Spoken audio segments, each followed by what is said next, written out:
What's up, you guys? Teddy Striker here, and UFC 295 is this weekend. It's going to be an amazing card. And in this video, I want to talk about the main event. I'm going to tell you guys how I think Jiri Prochazka beats Alex Pereira, because I do think that Jiri Prochazka is the underdog in this matchup. I haven't seen the official odds, but from the general consensus, a lot of people seem to think that Jiri Prochazka is going to get knocked out by Alex Pereira, but this is not my official prediction. Make sure you guys tune into that later this week.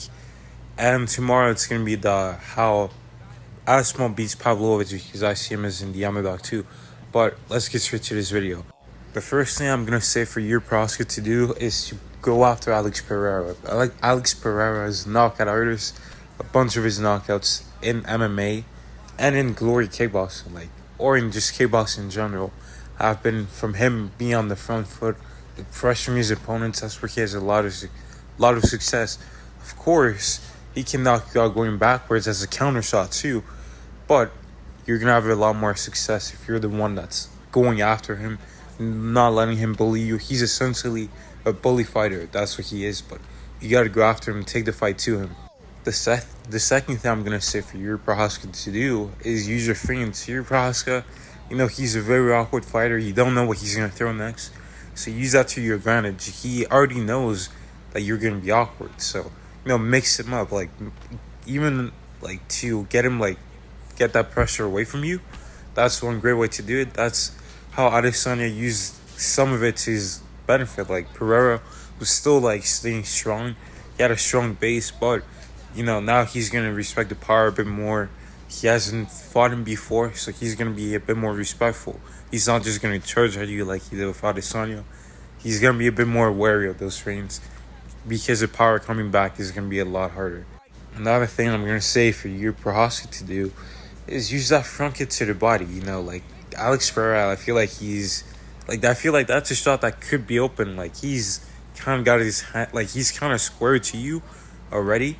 So it's the target is pretty big. He keeps his hands at a medium level. It's kind of low but kind of high. It's kind of weird.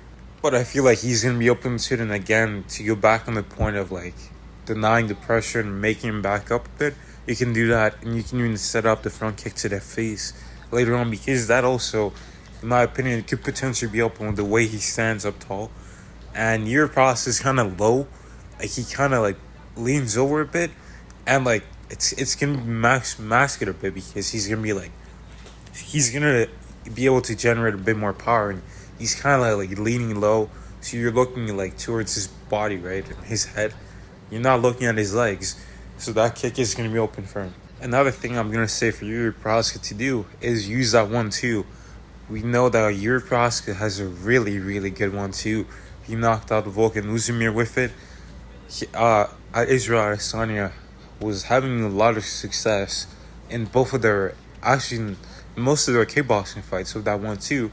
If you look at the first MMA fight in the first round, Adesanya throws a jab, and then he kind of keeps his hand up there, and then throws that right hand.